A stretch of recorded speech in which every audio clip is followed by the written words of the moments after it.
Hey guys, welcome back to Crazy Gamers. Today I'm going to show you how we can share our link on Monopoly Go. If you are new to this channel, make sure to subscribe our channel and don't forget to hit the bell icon to be updated with our new videos. So without any further ado, let's get started.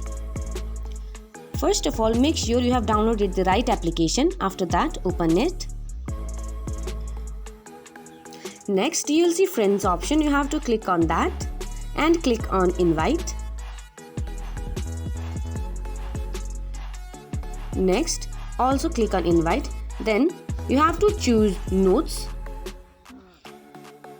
Now this page will lead you to notes. There you can see your link. You have to click on that link and select copy. And now you can share your Monopoly Go link with your friends. So this is how you share your link in Monopoly Go. I hope you find this video helpful.